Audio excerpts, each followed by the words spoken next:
नमस्कार, मैं हूं आकर्षण उपल और इस समय आप ये सीधी तस्वीरें देख रहे हैं IBN 24 पर। दोस्तों, इस समय हमारे देश में दो बहुत बड़े मुद्दे चल रहे हैं, जिसमें करनाल का एक तिरंगा प्रकरण है और अमृतसर में हरिमंदिर साहिब, जिसको हम स्वर्ण मंदिर भी कहते हैं, जिसका हम सब लोग बहुत सम्मान करते हैं। मैं काफी बार वहां पर गया हूं, आप में से भी बहुत सारे लोग वहां पर गए होंगे। वहां पर भी एक लड़की के साथ विवाद हुआ, जिसे एक सेवादार ने, हरिमंदिर साहब के सेवादार ने ये बात कही कि ये बात सामने आ रही है कि क्योंकि तुम्हारे चेहरे पर झंडा बना हुआ है, इसलिए भारत का तिरंगा बना हुआ है, इसलिए तुम यहां नहीं आ सकती। और दूसरी बात ये बोली गई कि तुम भारत में नहीं पंजाब में हो। ऐसा आमतौर पर आपको सुनने में आता है जब आप जम्मू कश्मीर में होते हैं। कश्मीर में ये बात आपको कही जाती है कि क्या आप इंडिया से आए हैं। मेरे साथ ऐसा हो चुका है, तो आपको पूछा जाता है कि क्या आप इंडिया से आए हैं या आप इंडिया से हो। आपको ये कहकर टीज किया जाता है कश्मीर के अंदर। ये पहली बार मैंने सुना कि पंजाब में भी ऐसा कुछ हुआ है। और उससे 2 दिन पहले ही करनाल में भी एक तिरंगा प्रकरण हुआ, जो कि करनाल के कल्पना चावला मेडिकल कॉलेज के अंदर एक सेवादार द्वारा तिरंगा फाड़ा गया था। हालांकि दूसरे पक्ष ने ये कहा कि नहीं, वो बच्चा था, उसे लगा स्टिकर है वो, इसलिए उसने फाड़ दिया, जो कि कवर अप करने की कोशिश थी। लेकिन जानते सभी हैं कि उसने वो तिरंगा फाड़ा ही था। लेकिन मुद्दा उससे भी अहम ये है कि हम क्या कर रहे हैं। हम एक मुद्दे को समझकर, हम एक मुद्दे पर अपनी प्रतिक्रिया देने की जगह हम उस मुद्दे पर जातिगत, धर्म और नस्लीय टिप्पणियां कर रहे हैं। हम कह रहे हैं कि खालिस्तान मुर्दाबाद है, हम कह रहे हैं कि सिख गद्दार हैं। ऐसा लोग यूट्यूब पर और फेसबुक के ऊपर पोस्टर डाल रहे हैं, वीडियोस के ऊपर कमेंट कर रहे हैं। लेकिन मैं ये जानना चाहता हूं कि एक शख्स के किए हुए गलत काम की वजह से आखिर आप किसी कौम को, किसी धर्म को, किसी जाति को गलत कैसे कह सकते हैं। क्या ये कोई सुनियोजित तरीके से किया जा रहा एक एजेंडा है जो आगे बढ़ाया जा रहा है। यहां पर सवाल सबसे बड़ा ये है कि जो वो सिख युवक था, वो था सेवादार निर्मल कुटिया का। उस निर्मल कुटिया का, जहां से जाते वक्त मुझे नहीं लगता कि कोई भी शख्स करनाल का माथा ना झुकाता हो, सर को ना झुकाता हो, माथा ना टेकता हो, चाहे वो बाहर से ही ऐसा करता हो। लेकिन वो करता जरूर है, क्योंकि बहुत यानी कि मान सम्मान और नेजा है हम सब लोगों के निर्मल कुटिया के प्रति, हरिमंदिर साहब के प्रति, जो कि अमृतसर में है। लेकिन हम ये सब कुछ भूलकर निर्मल कुटिया को, उनके प्रमुख सेवादारों को, जो वहां पर बाबा जी बैठते हैं, उनको किस तरह की बातें कर रहे हैं। मैं अभी एक वीडियो देख रहा था, उसमें कहा गया कि लुटेरों को यहां से बाहर करो। आप समझिए कि क्या कहा जा रहा है। जो निर्मल कुटिया की ओर से काउंटर लगाया गया है कल्पना चावला मेडिकल कॉलेज के अंदर, उस वहां पर बैठे हुए सेवादार, जिनमें परमिंदर सिंह जी हैं, मैं उनसे काफी बार बात कर चुका हूं, काफी लोगों को मदद दिलवा चुका हूं, इलाज करवा चुका हूं उनसे कहकर।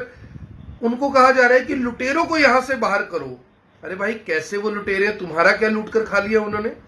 मुद्दा था कि तिरंगा फाड़ा गया, जिसने तिरंगा फाड़ा उसके ऊपर FIR दर्ज हुई, उसे अरेस्ट कर लिया गया और कानूनी प्रक्रिया के तहत उसे जमानत भी मिल गई। उसने एक अपराध किया था, उस अपराध के लिए उसे बुक कर लिया गया है, FIR दर्ज कर दी गई है, वो कानून की नजर में आ चुका है। लेकिन उस एक शख्स की वजह से, देखिए मुझे नहीं पता कि उसने ऐसा क्यों किया, उसे उस तिरंगे से नफरत थी, वहां पर कोई लड़ाई झगड़ा हुआ, या जैसा कहा जा रहा है नंबर के ऊपर तिरंगा चिपका दिया। हालांकि चिपकाया भी हो तो भी उसे फाड़ना नहीं बनता, लेकिन जिस तरह से फाड़कर उसे जमीन पर फेंक दिया गया, वो कहीं ना कहीं स्वीकार्य नहीं है। इस मुद्दे के बाद कोई मोदी जी की फोटो पोस्ट कर रहा है, कोई किसी हलवाई की फोटो पोस्ट कर रहा है। देखो जी, वहां पर भी तो इस तरह से यानी कि सम्मान नहीं हो रहा। मैं जानना चाहता हूं उन लोगों से जो लोग इस बात को कवर अप करने की कोशिश कर रहे हैं कि भाई, अगर सामने वाले ने चोरी की है तो हम दूसरी चोरी ये कहकर करेंगे कि देखो उसने भी तो की थी, हमने कर दी तो क्या गलती कर दी। यानी हम एक चीज को समझने की जगह हम क्या कर रहे हैं। सेम ऐसी ही घटना एक अमृतसर में हुई। वहां के सेवादार ने एक लड़की को इस तरह से टिप्पणी कर दी कि आपके तिरंगा लगा है, भारत में नहीं, आप पंजाब में हैं। वहां पर झगड़ा हो जाता है, वो लड़की काफी बोलने लग जाती है, उसके साथ कोई शख्स आता है, वो भी काफी वहां पर चिल्लाता है। अब वहां पर भी दो वीडियो सामने आए। पहले वीडियो में लड़की के मुंह पर तिरंगा लगा हुआ है, लेकिन दूसरे वीडियो में लड़की के मुंह पर तिरंगा नहीं लगा हुआ। अब वो सेवादार वहां पर कह रहा है कि जी उसने तो स्कर्ट डाली हुई थी, मैंने तो इसे इसलिए वापस भेज दिया था। अगर स्कर्ट डाली हुई थी वापस भेज दिया था तो उस टाइम पे वो अगर बात करते तो ये बात यहां तक पहुंचनी ही नहीं थी। हर एक धार्मिक स्थान की अपनी एक मर्यादा होती है, वहां के रूल रेगुलेशन होते हैं और हमें उसको फॉलो करना होता है। हम वैष्णो देवी जाते हैं, हमारे मंदिर साहब जाते हैं, हम और भी बहुत जगह जाते हैं, वहां पर जो भी रूल एंड रेगुलेशन होते हैं हमें उसे फॉलो करना होता है, क्योंकि वो एक धर्म का धार्मिक स्थान है, पवित्र स्थान है। उन लोगों ने जो वहां की यानी कि रूल एंड रेगुलेशन बनाए, अगर हम उसे फॉलो नहीं करेंगे तो जाहिर तौर पर वो हमें नहीं आने देंगे। लेकिन वहां पर भी ये चीज सामने आई। अब वहां पर जैसे ये चीज सामने आई, मैं उसमें भी कमेंट पढ़ रहा था, वहां पर भी दे दनादन गालियों पे गालियां, सिख तो ऐसे होते हैं, सिख तो ये होते हैं, सिख तो खालिस्तान है, सिख गद्दार है। और एक गुरवंत सिंह पन्नू श्रीमान जी हैं, उन्होंने 5 लाख रुपए की घोषणा कर दी जी। उस लड़के ने ऐसा बयान दिया है तो मैं उसको 5 लाख रुपए देता हूं। ये आग में और घी डालने का काम कर दिया। यहां पर मैं जानना चाहता हूं, कहना चाहता हूं, समझना चाहता हूं कि भाई इस देश के जो बड़े लोग हैं, राजनेता लोग हैं, उन्होंने हमारे दिमागों के अंदर जहर भर दिया है। आप सोचिए कि जब खालिस्तान मूवमेंट की चर्चा नहीं थी, उससे पहले ऐसा नहीं था। जब से इस मूवमेंट की चर्चा हुई है, यानी इस तरह से जब भी कोई सिख कुछ कर देता है तो सामने से इस उल्टी सीधी टिप्पणियां आती हैं। कोई हमारे जैसा हिंदू पंजाबी कुछ कर देता है तो वहां से उस तरह की टिप्पणियां सामने आ जाती हैं। यानी वहां पर आप समझिए कि माहौल को खराब करने की कोशिश की जा रही है और हम उस माहौल को ठीक करने की जगह उसे और खराब कर रहे हैं, ये कहकर कि ये तो खालिस्तानी है, ये पाकिस्तानी है, ये देशद्रोही है, ये गद्दार है। ऐसा इसलिए है क्योंकि हम एक एजेंडे को आगे बढ़ा रहे हैं। हम में मैं उन लोगों को कह रहा हूं जो इस तरह की टिप्पणियां कर रहे हैं। यहां पर सबसे बड़ा सवाल यह है, मैं पत्रकार हूं, अगर कोई पत्रकार ब्लैकमेलिंग के आरोप में पकड़ा जाता है तो क्या पूरी पत्रकार बिरादरी ही बदनाम हो जाएगी? पुलिस के ऊपर आरोप लगता है कि वो पैसे लेती है, लेकिन क्या सभी पुलिस वाले पैसे लेते हैं? करनाल के अंदर जो एसपी गंगाराम पुनिया थे, उनकी ईमानदारी की मिसाल तो मुझे लगता है कि दी जा सकती है और उसके ऊपर किसी को कोई क्वेश्चन मार्क भी नहीं है। अगर कोई प्रशासनिक आईएएस आईपीएस के घर में हजारों करोड़ों की संपत्ति मिलती है तो हमें याद रखना चाहिए कि इसी प्रदेश के अंदर अशोक खेमका जैसे आईएएस अधिकारी भी है। उस अधिकारी के ऊपर आज तक कोई आरोप ही नहीं है, क्योंकि वो किसी ढंग के डिपार्टमेंट में लग ही नहीं पाए आज तक। अगर हम बात कर ले किसी नेता की, तो हमें ऐसे नेताओं को, अटल बिहारी वाजपेयी जैसे नेताओं को भी याद रखना चाहिए जिनके ऊपर भ्रष्टाचार का कोई आरोप नहीं है। नीतीश कुमार जैसे नेताओं को याद रखना चाहिए जिनके ऊपर भ्रष्टाचार का कोई आरोप नहीं है। तो यानी एक आदमी की वजह से आप किसी बिरादरी को, किसी कौम को, किसी धर्म को गलत नहीं कह सकते। हमें सिखों की कुर्बानी को, उनके लंगर को, उनकी आस्था को, ग्राउंड से जुड़ा हुआ उनका जो अपनापन है उसे याद रखना चाहिए। हमें ये याद रखना चाहिए कि ये वही सिख है जिन्होंने कोरोना काल में दौड़ दौड़ कर पानी की बोतलें, लंगर के जो पैकेट है वो बांटे उन लोगों को जिनके पास कई कई दिनों से खाना खाने के लिए नहीं था। हालांकि ये की हुई सेवा की आड़ में कोई इस तरह का गलत काम करेगा ये भी स्वीकार्य नहीं है, लेकिन ये भी स्वीकार्य नहीं है कि अगर कोई गलत काम करेगा तो हम उसके ऊपर यानी कि पर्दा डालेंगे ये कहकर कि वो तो सेवादार है। देखिए, दोनों चीजें अलग अलग है। सेवा करना एक अलग चीज है, उसके ऊपर कोई क्वेश्चन मार्क नहीं है। IBN24 की टीम अच्छा काम करती है, ये आप सब लोग जानते हैं। लेकिन IBN24 की टीम में कोई आदमी कोई गलत काम कर देता है तो उसके लिए पूरी IBN24 की टीम या IBN24 का जो संस्थान है वो गलत नहीं हो जाता। ऐसा इसलिए क्योंकि कोई किसी को कहकर नहीं भेजता कि भैया तू जाके लड़की को छेड़ दियो, कोई किसी को कहकर नहीं भेजता कि तू वहां जाकर तिरंगा फाड़ दियो, कोई किसी को जाकर नहीं कहता कि तुम जाकर वहां पर ऐसी हरकत कर दियो, उसके बाद तेरा विरोध शुरू होगा और हम तेरे सपोर्ट में आ जाएंगे। ऐसा कहीं नहीं होता।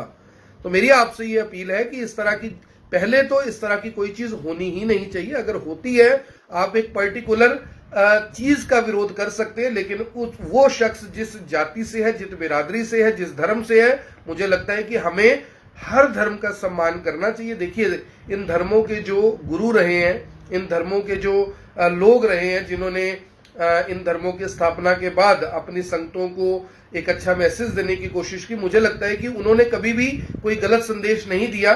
ना ही कोई कभी उन्होंने ऐसा कहा कि तुम अपने देश के तिरंगे को फाड़ दो, ना उन्होंने कभी ऐसा कहा होगा कि नहीं तुम वहां जाकर किसी का नुकसान कर दो।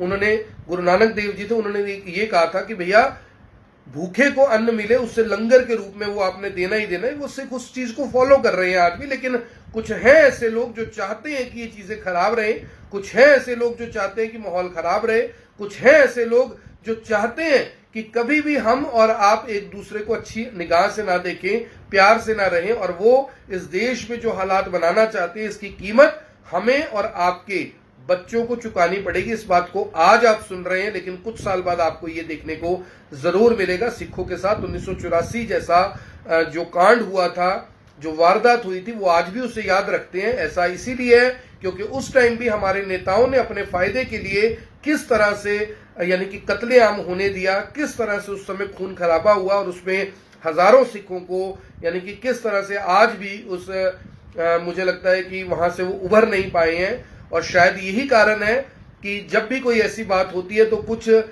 जो इस तरह की मूवमेंट चलाने वाले लोग हैं वो इनके मन में, उनके दिल में, उनके दिमाग में इस तरह का जहर भर देते हैं जिसकी वजह से वो इस तरह का कोई भी कृत्य करते हैं। तो मुझे लगता है कि समाज के एक धड़े को, अच्छे लोगों को, सामाजिक लोगों को, इन लोगों के जो बड़े बुजुर्ग हैं उनको आगे आकर उनको भी समझाना चाहिए। और जो हमारे लोग हैं जो इस तरह की टिप्पणियां करते हैं उनको भी समझने की जरूरत है कि भाई हमें माहौल खराब नहीं करना, अपना दाल रोटी खा रहे हो, आराम से खाते रहो। ये जिंदाबाद मुर्दाबाद करने से आपको किसी ने कुछ नहीं देना। आपने झंडा उठाना है, आप तिरंगा उठाओ।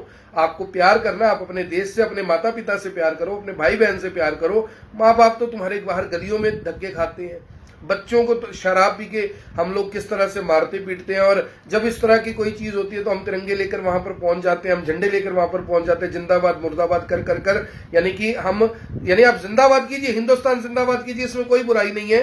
लेकिन मुझे लगता है कि किसी धर्म को, किसी जाति को, किसी बिरादरी को मुर्दाबाद कहने से पहले हमें अपने अंदर झांकना चाहिए कि हम कितना सही है और कितना गलत है। हमें याद रखना चाहिए कि हम तब इन चीजों को करें अगर हमने खुद कभी कोई पाप नहीं किया। मैं लास्ट में एक बात बोलूंगा कि अगर एक पति पत्नी की बात करें तो एक पति हमेशा से चाहता है कि उसकी पत्नी एक सीता की तरह पवित्र हो, लेकिन वो पति कभी नहीं चाहता कि वो भी राम की तरह पवित्र हो। ये कहना मुझे लगता है कि अंत में काफी है कि यानी कोई भी जो शख्स है वो खुद में सुधार नहीं चाहता, लेकिन सामने वाले को तो वो ऐसे चाहता है कि बस वो डंडे की तरह सीधा खड़ा रहे मेरे सामने।